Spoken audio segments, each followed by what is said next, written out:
Assalamualaikum warahmatullahi wabarakatuh. Waalaikumsalam warahmatullahi wabarakatuh. Jumpa lagi dengan bedah buku kita untuk podcast hari ini.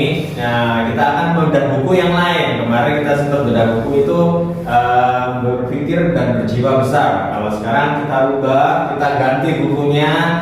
Judulnya itu bagaimana mencari kawan dan mempengaruhi orang lain.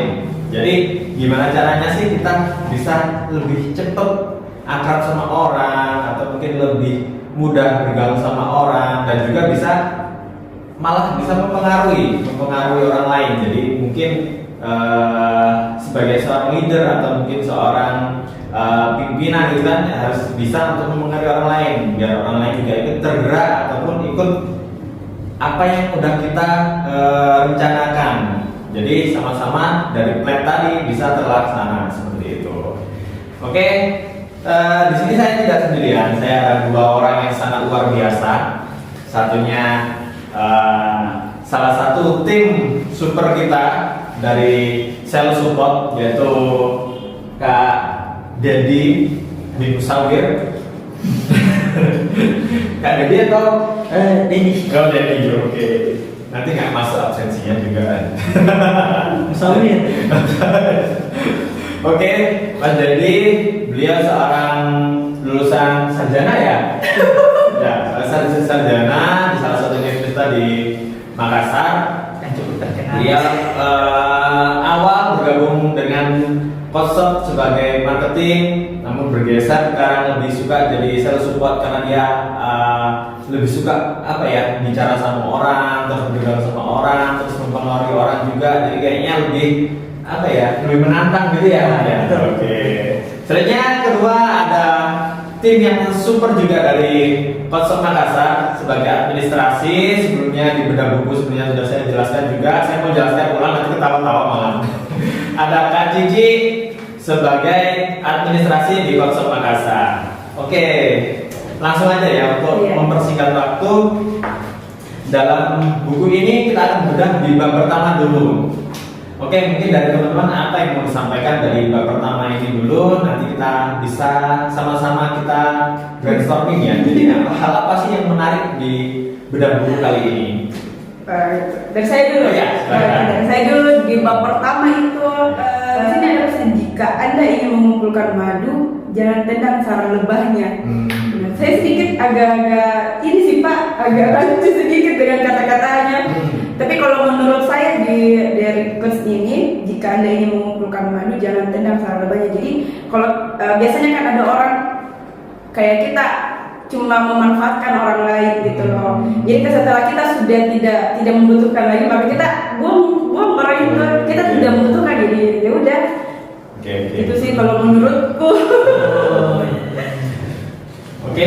Kalau dari saya, jika Anda ingin mengumpulkan madu, jangan tendang sarang lebahnya. Kalau dari pandangan saya itu maksudnya seperti ini. Jangan pernah kayak kita mengkritik seseorang, takutnya hasil kritikan kita itu akan menjadi suatu kebencian gitu. Kebencian kepada orang yang kita kritik, seperti itu kalau dari. Jadi kalau ada kritik terus ada solusi gitu ya.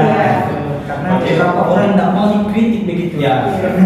Kalau dari itu sifat dasar manusia sih. Jadi orang itu pasti nggak suka dikritik. Itu sifat dasar sekali. Jadi orang itu nggak suka dicerca, nggak suka diremehkan, nggak suka dihina, itu sangat dasar sekali. Nggak ada orang yang suka dibegitukan gitu kan. Istilahnya dibegitukan. Jadi banyak yang bisa kita ambil dari bab pertama aja nih. Jika ada yang mengumpulkan madu, jangan tendang sarang lebahnya. Jadi maksudnya itu seperti yang teman-teman tadi bilang, saya ingin nambahin sedikit aja. Jadi karena kita memang bekerja sama dengan orang lain ya. Mungkin saat kerjasama kita udah mulai berakhir, ataupun hal-hal yang mungkin membuat kita nanti harus berpisah, atau mungkin kerjasama kita udah sampai di situ, jangan sampai kita ibaratnya malah menjatuhkan orang tersebut. Karena sekarang banyak hal yang seperti itu. Mungkin awalnya kita kerjasama, nah itu terus kita berpisah, akhirnya kita ngomongnya itu lain-lain. Oh iya, saya nggak mau kerjasama dengan orang itu karena orang itu gini. Karena kita malah bersilat lidah. kita malah menjatuhkan orang tersebut, atau mungkin apa ya, terkadang kita malah melebih-lebihkan. Jadi orang itu nggak seperti itu. Itu banyak kejadian seperti itu. Jadi memang kerjasama apa ya, mutualisme itu bagus, tapi memang kadang ada masanya juga. Iya, kadang juga Pak, ketika kita sudah selesai bekerja sama orang itu, malah kita mengkritik habis-habis, kita menjelek-jelekan. Padahal sebenarnya pada saat kita bekerja sama terlalu apa ya, sangat-sangat baik, erat ini hubungan, tapi setelah berakhir malah kita menjatuhkan dan mengkritik habis-habis bahwa ini orang tidak sebaik itu. Itu sih. Ya, banyak sih hal yang seperti itu. Mungkin teman-teman ada pengalaman lain, mungkin dulu pernah kerja di tempat yang A, tempat kerja sebelumnya gitu. Iya, Pak, Mungkin pasti. ada hal yang seperti itu. Iya, pasti ya, pasti ada pasti. Nah, itu terus gimana cara nyikapinya biasanya? Kalau memang kita bukan sebagai korban lah, kita sebagai orang yang mungkin pastilah ada perasaan gimana ya, mungkin sakit hati ataupun seperti apa. Dulu aku di belakang di perusahaan ini seperti ini, Iya. kan? Mungkin ada. Terus menyikapinya dengan tahu hal seperti ini seperti apa seharusnya. Kayak gitu. Kalau dari saya sendiri Pak, ketika saya mendapat hal yang seperti itu, saya lebih baik diam ketimbang saya harus marah. Dan kenapa saya dikritik, kenapa saya dijelek-jelekkan? Karena apa ya, kita malah menambah lagi masalah ketika kita harus justru balik marah gitu. Iya. Malah mengkritik lebih ini lagi sama orang. Jadi kayak menambah-nambah masalah yang seharusnya ya udah kita diam saja, biarkan masalahnya, toh juga nanti sering berjalan waktu juga selesai, tidak ada lagi yang dibahas itu. Jadi mending kita diam daripada menambah masalah, karena masalah kita sudah banyak, ditambah lagi kita harus menanggapi orang-orang yang seperti itu, kayak kita capek sendiri. Oh iya. Jadi kita sebagai korban ya, orang Iya. yang kerja sama tadi diam. Iya. Kalau Mas Dewi seperti apa? Kalau dari saya belum pernah mendapati hal seperti itu, tapi setelah saya baca ini mungkin ada beberapa yang bisa kita tangkap dari ini. Di sini ada atas nama Crowley itu, dia adalah dia digelar di sini sebagai pembunuh polisi. Ya. Pembunuh polisi. Dan di sini dia ada dia sudah membunuh beberapa polisi. Dia ketika dikejar, dia tetap membunuh walaupun dia tahu ini Salah. Iya, dia kayak merasa kayak memang dikejar-kejar, dia pasti bunuh, tidak peduli siapapun orangnya. Dia di sini dia berkata di dia ada satu quote ya, di balik pakaian saya ada sebuah hati yang letih, tetapi sebuah hati yang baik, letih tapi sebuah hati yang baik yang tidak tega melukai siapapun. Oke, bagus. Oke, jadi dari selain mungkin bisa menceritakan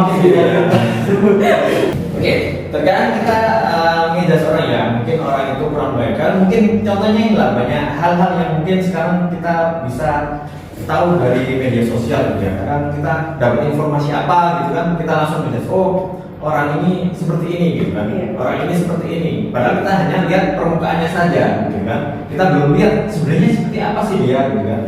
Jadi banyak yang bisa kita lihat dari orang itu dari sudut pandang mana, coba kita lihat gitu kan. Jadi contohnya mungkin ya, gampangnya yang mungkin kasus-kasus yang istilahnya lagi rame gitu. Atau mungkin ada customer lah, kita punya customer itu datang, habis itu dia mungkin komplain atau seperti apa gitu kan. Jadi kita udah terus orang ini suka marah-marah sekali, orang ini nggak ada yang kerja sama, orang itu seperti ini gitu. Jadi kadang bisa jadi saat itu orang itu pas ada masalah, jadi ibaratnya dia moodnya itu jelek, pas bad mood kayak gitu. Bisa jadi waktu ke depan atau mungkin dia datang lagi itu udah berbeda orangnya, mungkin berbeda, dia lebih ramah, terus lebih enak diajak bicara. Itu banyak hal yang seperti itu. Memang kita nggak bisa langsung nilai orang dari satu kali dia datang, tapi mungkin beberapa kali udah kita kenal gitu. Kalau ibaratnya ada aku juga ya, kalau tak kenal maka tak sayang gitu. Jadi kalau kita udah kenal kan kita tahu orang ini seperti apa sih. Mungkin dulu ya juga teman-teman waktu awal bergabung di sini teman-teman lihat mungkin Kak Cici atau lihat Dedi itu orangnya seperti ini, tapi ternyata waktu udah kenal akrab ternyata seperti ini orangnya kayak gitu. Jadi terkadang penilaian awal kita nilai dari covernya. Contohnya kayak buku gini lah, kita nilai misalnya buku ini buku apa sih? Cari cover kayaknya kurang menarik dan atau seperti apa. Tapi kalau kita udah baca dalamnya, oh isinya itu ternyata hal-hal yang memang bermanfaat bagi kita. Mungkin itu sih yang bisa saya sampaikan. Mungkin teman-teman ada juga pendapat lain. Oh iya. Kan yang di sini tadi pas sudah di balik pakaian saya ada sebuah hati yang letih. Jadi kalau menurut saya di luar saya ini yang terlihat baik-baik saja, tidak ada yang tahu bahwa saya ini begitu rapuh. Jadi kayak ketika orang yang bisa memahami saya mungkin tahu bahwa saya ini sedang tidak baik-baik saja, tapi ketika orang yang tidak mengerti saya pada saat ketemu saya, memang dia melihat saya bahwa saya baik-baik saja, tapi setelah kita ditemani berbicara, meskipun itu bicara baik-baik, tapi kalau memang sedang tidak baik-baik saja pasti ngegas juga, pasti ngegas. Jadi apa yang cocok yang tadi kita bilang, apa yang terlihat covernya ini, apa yang terlihat di luarnya belum tentu seperti apa yang di dalamnya. Jadi kayak dia biasa bilang, Kak Cici itu suka marah-marah, padahal sebenarnya saya sangat baik sekali. Kayak gitu. Kalau dari saya sih ini dibalik pakaian ada sebuah hati yang letih. Maksudnya walaupun ini maksudnya dia membunuh, dia ceritanya bahwa yang saya lakukan ini karena saya membela diri, begitu. Nah, jadi kita tidak berpikir bahwa saya lakukan ini salah. Tidak selamanya kita selalu menyalahkan diri sendiri, begitu. Ini karena hal membela diri. Itu sih yang saya tangkap dari masuk quote. Ya, seperti yang saya bilang tadi di awal, memang kita kadang kita nggak tahu ini aslinya seperti apa gitu. Kadang kita dapat informasi terjadi hal seperti ini, kita ngikuti apa saja. Yang paling banyak biasanya ngikuti netizen itu nyalakan siapa, juga kita ikut nyalakan siapa gitu kan.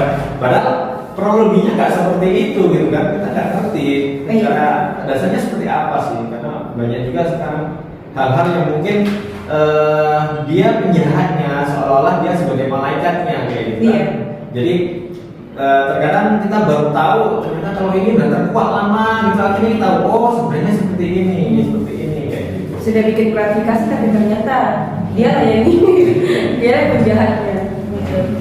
Oh ya, ini saya juga kemarin sempat baca quote-nya gini. Saya sudah melewatkan tahun-tahun dalam hidup saya, memberi orang kesenangan, membantu mereka menikmati hidup, dan yang saya peroleh adalah perlakuan kejam.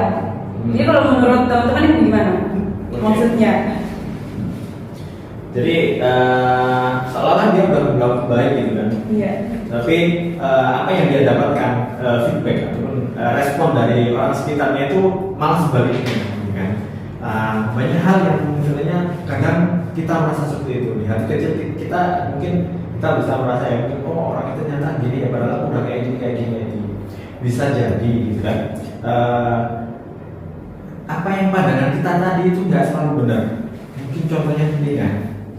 Nah, terkadang orang sering memarahi kita, yang ibu itu orang tua kita lah, mungkin kalau kita padahal udah melakukan hal yang baik gitu kan, mungkin contohnya seperti ini. Banyak itu di sosmed itu kita udah kerja, udah bersihin rumah, habis itu tiba-tiba orang rumah datang pas lagi mungkin santai-santai. Kamu kerja apa aja sekarang kayak gitu kan. Ini yang ngerjain kita semua. Pada waktu itu yang pas kerjain mungkin pas setelahnya itu saudaranya kita, kakak kita, atau adik kita, mungkin jadinya kita seolah salah terus gitu. Memang jangan pernah berharap kepada manusia gitu ya. Jadi kalau saya banyak quotes dari di artikel ataupun di media sosial itu, jangan terlalu berharap kepada manusia. Jadi berarti kita harus lakukan semuanya itu tulus. Jangan sampai kita pengen kita dapat imbalan, dapat pamrihnya kayak gitu. Jadi kita melakukan apa-apa kalau kita nggak tulus, otomatis kita berharap oh ya semoga orang itu nanti baik ke saya baik ke orang ini, semoga nanti dia mungkin ngasih saya sebuah hal yang memang saya harapkan kayak gitu. Jadi banyak orang berharap pada manusia, akhirnya dia nggak sesuai ekspektasinya. Jadi akhirnya dia menyalahkan orang, orang ini udah tak begini tapi dia feedbacknya ke saya nggak ada, atau mungkin apa ya, seolah-olah saya ini dianaktirikan, atau mungkin kok gini sih, mungkin sama atasan ya, biasanya sama atasan kemarin gini boleh, karena ini sekarang nggak boleh. Mungkin banyak hal yang seperti itu. Jadi jangan pernah, kalau kita melakukan sesuatu, jangan pernah mengharapkan imbalannya terlalu berlebihan. Lakukan aja yang tulus, karena selain kita mendapatkan ilmu dari apa yang kita lakukan tadi, mungkin nanti pahalanya juga dapat dari itu. Nanti yang balas pasti di atas. Percayalah. Tapi kalau contohnya seperti ini Pak, kita sudah berbuat baik sama orang, kita juga tidak mengharapkan sih imbalan dari orang tersebut. Tapi pada kenyataannya suatu saat nanti malah mereka itu menjahati kita gitu loh. Jadi kayak saya berbuat baik sama kamu, tapi saya memang nggak berharap apa-apa sama kamu. Saya tulus untuk membantu, buat kau senang-senang. Tapi pada kenyataannya suatu saat nanti, kok tiba-tiba saya dibikin kecewa gitu. Itu bagaimana Pak? Apa solusinya ketika pas kita tahu ternyata saya dikecewakan, saya dihianati? Kayak kita punya sahabat ya kan? Kita punya sahabat. Saya sudah buat senang-senang, saya melakukan yang terbaik biar kita ini tetap sama-sama berteman gitu. Toh pada suatu saat nanti yang katanya kok tiba-tiba caranya kayak gini, tiba-tiba menghilang, tiba-tiba tidak pernah lagi saling kontak, toh tiba-tiba langsung bikin kecewa, mengkhianati, itu gimana itu Pak? Padahal kita tidak mengharap, saya tidak mengharapkan imbalan, tapi kok begini cara balasnya gitu loh. Oke, mulai jadi ada feedback. Ada sih Pak, tapi bukan dari saya. Menurut buku yang ini seorang psikolog yang namanya B.F. Skinner, seorang psikolog ini mungkin bisa menjawab, atau di sini dia ada suatu statement bahwasanya melalui pengalamannya bahwa seekor binatang yang diberi hadiah karena tingkah laku baik akan belajar jauh lebih cepat dan menyimpang apa yang dipelajarinya dengan jauh lebih efektif dibandingkan dengan seekor binatang yang dihukum karena bertingkah laku buruk. Mungkin dari Bapak ini karena kan beda dari binatang-binatang yang selalu diberi kayak tingkah laku baik dibandingkan dengan yang selalu diperlakukan buruk. Pasti kalau buruk pasti dia mungkin lari, kalau yang baik kan pasti dia bakal nurut begitu. Contoh kayak kucingnya hal yang itu kalau udah dikasih ya Kalau itu menyimpan. Oke. Ini gini ya, kalau tadi kan kalau dari saya ya sebenarnya hal seperti itu wajar terjadi gitu kan. Kita juga pasti ngalamin semuanya. Kita udah baik ke orang, gitu. Ternyata orang itu feedbacknya mungkin di kemudian hari ternyata nggak sesuai gitu kan. Ternyata dia malah jahat atau mungkin jadi ghosting atau seperti apa. Sebenarnya itu malah kalau dari saya itu pertama mungkin kalau kita memang benar-benar tulus gitu ya, itu sebuah ujian dari yang di atas gitu kan. Kalau saya menyikapinya seperti itu. Jadi kita ambil aja pelajarannya. Jadi memang orang seperti itu mungkin kurang cocok dengan kita. Gitu. Kita harus cari teman yang lain yang mungkin bisa memberikan kita hal yang lebih gitu kan, yang bisa meningkatkan mutunya kita gitu. Kalau saya nyikapinya seperti itu, karena nggak semua orang bisa cocok dengan kita. Karena itu tadi hal yang kita inginkan dari orang itu ternyata nggak sesuai dengan ekspektasi kita.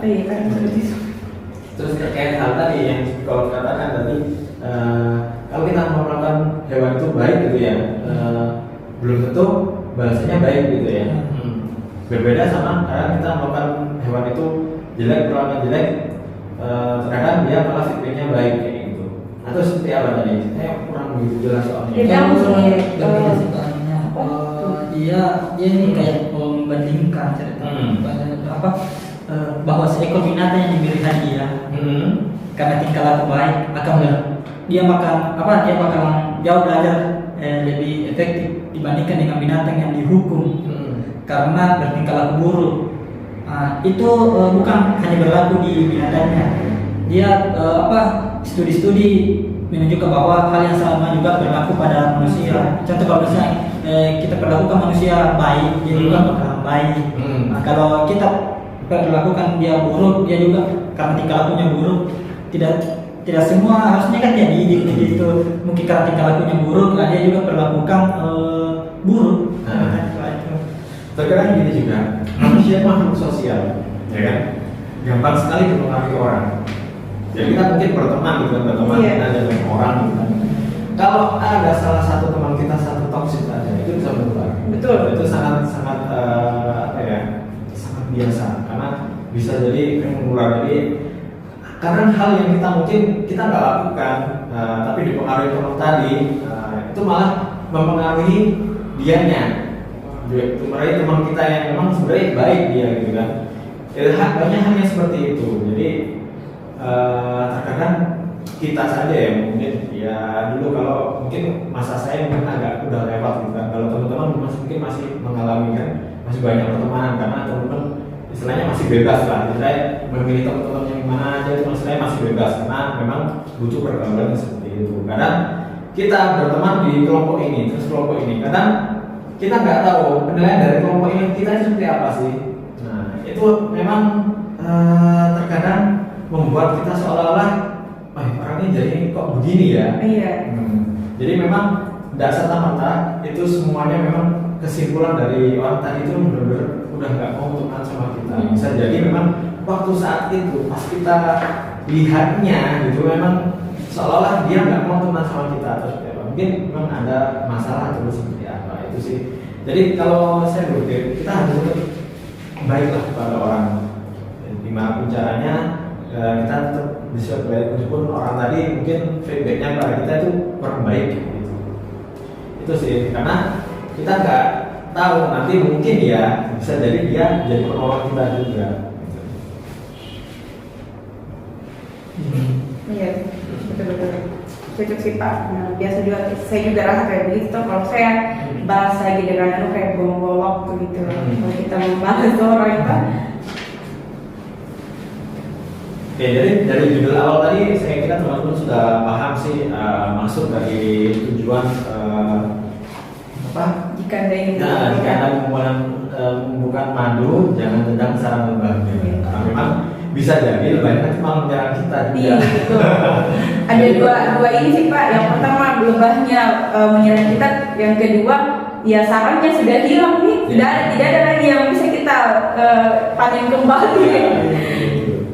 Jadi tetaplah kita bergaul mungkin berteman dengan orang lain itu kalau saya sih gini, kalau dalam pertemanan itu ya saya nggak pengen terlalu dekat, nggak pengen juga terlalu jauh. Iya. Itu nggak tahu ya, itu kan karena pengalaman dari saya sendiri. Saya punya teman yang sangat dekat sekali, tapi waktu kita pas ada masalah itu kita jauhnya seolah-olah kita itu nggak kenal kita bermusuhan kayak kita. Jadi akhirnya saya berpikir kalau kita berteman ya udah kita biasa saja. Iya. Jadi kalau bertemu ya udah bertemu. Iya Pak. Masalah ya udah kita biasa aja. Jadi jangan sampai ada baper gitu kan, bawa perasaan soal waktu kita kontak dia nggak jawab ini kenapa ini nggak jawab? Kenapa padahal kita kemarin kemarin dia nelpon bantu gini kita. Betul sekali Pak. Itu sudah sangat-sangat terjadi di kehidupan saya. Jadi kayak ya udah berteman itu yang biasa-biasa saja. Karena saya juga pernah seperti Bapak. Saya punya sahabat yang dari awal masuk kuliah sampai selesai. Toh nyatanya setelah saya juga berusaha untuk bantu cari-cari kerja dan sebagainya. Setelah mendapatkan pekerjaan lebih bagus lagi mungkin pekerjaan daripada saya, terus saya ditinggal gitu kayak salah tidak kenal. Jadi ya udahlah, intinya kita berteman biasa-biasa saja. Ada satu kesukaan yang terakhir ini. Begitulah sifat manusia. Mereka yang bersalah menyalahkan orang lain sendiri, selain diri mereka sendiri. Kita semua seperti mereka. Intinya kita sama. Jadi apabila Anda dan saya tergoda untuk mengkritik seseorang untuk masa mendatang, mari kita ingat Al-Capone Crowley, si dua senjata. mari kita sadari bahwa kritik itu seperti merpati pos, mereka selalu kembali pulang. Ya, apapun yang kita lakukan sama orang pasti akan kembali ke kita gitu. Jadi kalau kita baik sama orang ya pasti, sekalipun bukan orang itu yang membalas, pasti ada orang lain yang akan membalas ya. Gitu juga kalau kita berbuat jahat. Seperti merpati pos, Iya. pasti bakal kembali Balik lagi ke akan balas. kayak pasangan juga. Oke. Oke, menarik sekali tadi pembahasan kita di podcast hari ini.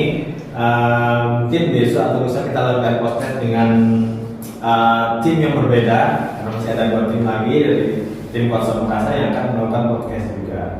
Oke, sebelum kita akhiri, jangan lupa kalau saja teman-teman butuh printer kasir ataupun komputer kasir, kita ada banyak varian. Jadi kita punya banyak varian printer ataupun komputer kasir dan kelengkapannya kita ada.